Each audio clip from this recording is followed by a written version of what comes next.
بسم الله الرحمن الرحيم. الحمد لله الذي نزل الفرقان على عبده ليكون للعالمين نذيرا. الحمد لله الذي عمت نعمه وتضاعف كرمه. أشهد أن لا إله إلا الله وحده لا شريك له، وأشهد أن محمدا عبده ورسوله. اللهم صل وسلم على هذا النبي الكريم وعلى آله الأطهار وصحابته الأخيار ومن تبعهم بإحسان إلى يوم الدين. السلام عليكم ورحمة الله وبركاته. Ya mana-manasya na pagbudasan ko, bersyukuran ko, seluruh kestano, dato tano siya kanunya ba'dal pak, sidato Irfan Tawaan to Timbang Senior, tamang kanwatanin Mayor, sidato JR, sa Vice Mayor, tamang kanong namin rin sa munisipyo, sa kami togon so barangay captain, kanunya barangay sidato Daniel Timbang. Bersyukuran ko sa mga elders tanong ang nakatabok iganap kina Presidente si Kasla Maulana, do sa mga taga-paranin niya si Bapadet, si ex-kapitan si Dato Gayat Timbang, si Dato Umar Mustafa, do mga taga-paranin dito marami.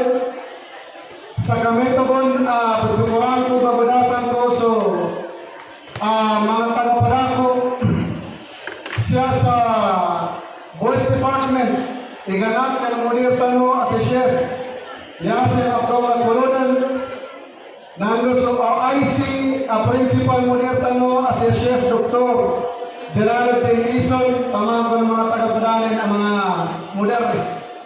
Sa Kametabon, so siya sa Girls Department, ang nakatawag ko niya, ayaw banguluan na so Ustad Tanong Alim at Tanong as Ustad Sami Osman, tamang ka ng mga taga-padanin, mga pamando, tamang ka ng mga estudyante tanong sa Girls Department. Sa kami tawon sa mga taga-padako, siya sa organisasyon na NPC. So, pagdayan tanong, garugat, kanong niya amahan, isa kanong apo, no dinumulit kanong niya balupa, si Sheikh Badruddin Ugyo Maulana, nando si Sheikh Nasruddin Abdul Ghani, si Sheikh Alimuddin Ulama, si Sheikh Fahad Abbas Muhammad ng mga langkot mga tagapada. ونرحب الإخوة المشايخ من المملكة العربية السعودية على تشريفهم لهذا الحفل المبارك الكريم، الشيخ أبو طارق والشيخ محمد، دام الله هذا التشريف وبارك الله فيكم. تجينا كميتو dia kuling sa manggay sa muhadara kana pinagtanaw mga ulaman to ang manggay sa muhadara. Okay, kaya kung siya ganyan, nakaganus kanu sa mga update, pantag sa Mahad Manar Al-Ulum bilang presidente na Mahad Manar Al-Ulum. Okay, sa mga malaki siya nakatawag kani makasabot sa Maguindanon. Adin mga estudyante tanong kaagan tausok, balik Islam, adin makasabot sa Maguindanon. Balik pasa ko sa mga gangabal ng Tagalog na naasa makasabot ng mga kadagdagan niya. Hindi na ako magbibigay ng muhadara. Ang nais ko lang ibigay sa inyo ay mga update sa ating Mahad Manar Al-Ulum. Baka sakali na mayroon sa atin na nag-aalinlangan pa na paaralin ang kanilang mga kamag-anak, paaralin ang kanilang mga anak dito sa Mahad Manar Al-Ulum. Narinig natin yung sinabi ng ating mufti na kung ayaw natin maging kalaban, kaaway ang ating mga anak, pagdating ng araw ng paghukom,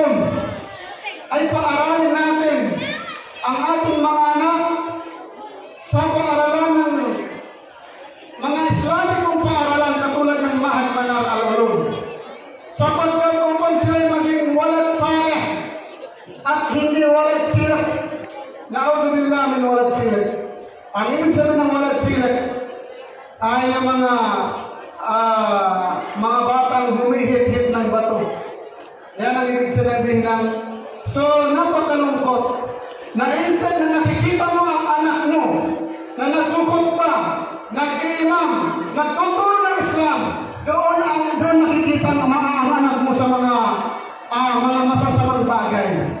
So kung gusto mo maging kakampi, maging katulong na makatulong sa iyo ang iyong anak, pagdating ng araw ng pag-ukom, ay paaralin mo ng Islam. Paaralin mo ng Islam kahit anong madrasa, lalo-lalo na sa Mahad Manar Al-Ulum. Ano bang pinag-aaralan sa Mahad Manar Al-Ulum? Baka sakali, meron pa sa atin hindi alam ang pinag-aaralan sa Mahad Manar Al-Ulum. Ang Mahad Manar Al-Ulum ay dito pinag-aaralan ang Islam. Dito pinag-aaralan ang wikang Arabic. Dito pinag-aaralan ang Quran, ang Sunnah ng Propeta Muhammad sallallahu alaihi wasallam.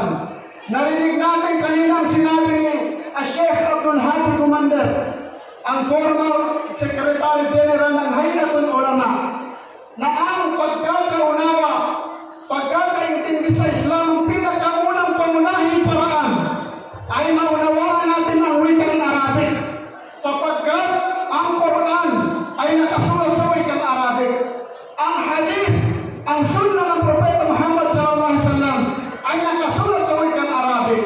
So kapag ikaw ay nagsasalita tungkol sa Islam na walang kang kaalaman sa Arabic, ay nakakalungkot at nakakatakot na magkamali ka kung ikaw ay umaasa lamang sa translation o umaasa ka lamang sa narinig mo kay Sheikh Ulan o kasi namang Sheikh dyan. So mas mainam na maunawaan natin ang wikang Arabic. Ang isa na ito sa ating ginagawa sa Mahad Manar Al-Ulum, ang pagtuturo sa kanila ay wikang Arabic. Ang mga masyayikh, mga ulama natin na nagtuturo ay nagsasalita sila ng wikang Arabic. Ang inyong mga anak na nag-aaral sa Mahad Manar Al-Ulum ay nagsasalita, nag-uusap sila ng wikang Arabic.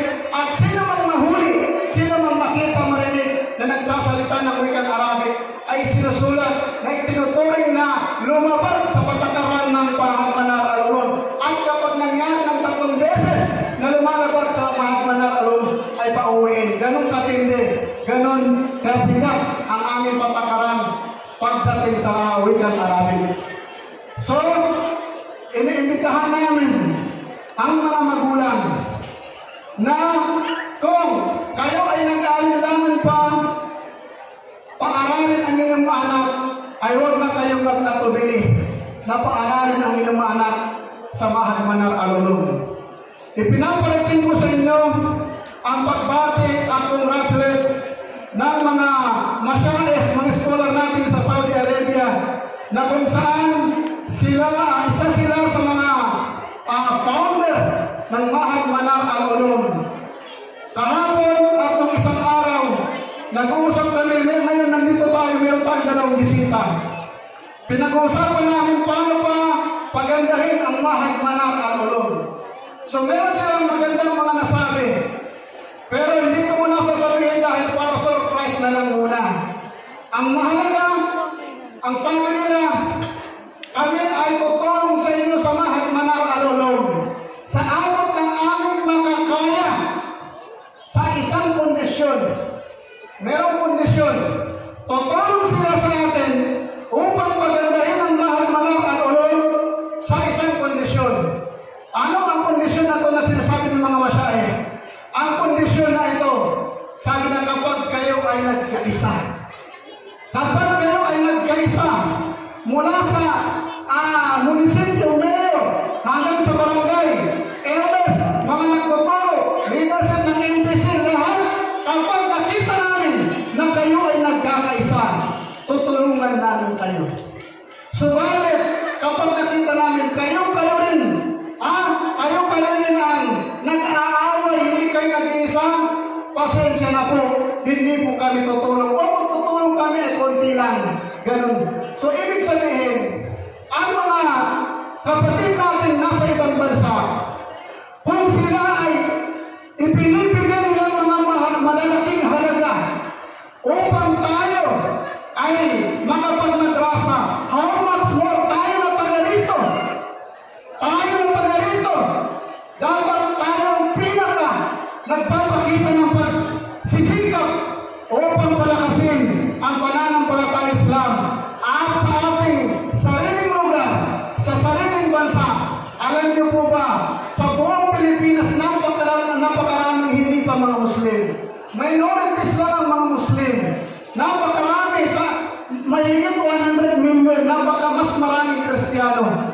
So dapat tayo mga Muslim, ipinapakita natin ang kagandahan ng Islam. Pinapakita natin kung gano'ng kaganda palaganapin natin ng Islam. So ito na, ang isa sa paraan natin ay nagpatayo tayo ng madrasa. Kaya kayo mga nag-graduate, pagkatapos na pag-graduate nyo, ay dapat makita ng mga tao na may natutunan kayo sa mahal manaraulo. Ipalaganap nyo ang Islam. Hindi yung kayo mismo ang naunang gumagawa ng masama. Hindi yung kayo mismo ang nakikita hindi nagsasala. Ha? May mga ikhwan na may kaalaman sa Islam, pero pagdating ng Jum'ah, ayaw mag-khutbah. Natatakot sa masjid. Pumapasok na sa masjid pag nagkukhutbah na dahil ayaw na mag-khutbah. Hindi. Dapat tayo ang nagpapalaganap ng Islam. Dahil tayo ang nag-aaral. Ayaw natin mangyari ang magkukhutbah ay konti lang ang kaalaman. Baka masabi pala sa mga tao ay bid'ah. Baka masabi pala sa tao ay hindi ka katuruan ng Islam. Kaya kayo, pinapayuhan namin kayo mga kapatid sa pananampalatayang Islam na nag-graduate. Pagkatapos nito ay dapat makita sa inyong pagsusumikap, ipagpatuloy niyo inyong pag-aaral. Ipagpatuloy niyo yung pag-aaral sa labas ng bansa o dito man sa Pilipinas. Kami sa Mahad Manaraulo, gumagawa rin kami ng paraan upang kayo ay may recommend sa ibang bansa. At yung karamihan sa inyo, alam niyo na ang paraan kung paano mag-apply para makapag-aral sa ibang bansa. Noong nakaraang buwan, dumating dito ang ating bisita na taga Qasim University. Nakausap ko na po siya tungkol sa University ng Qasim.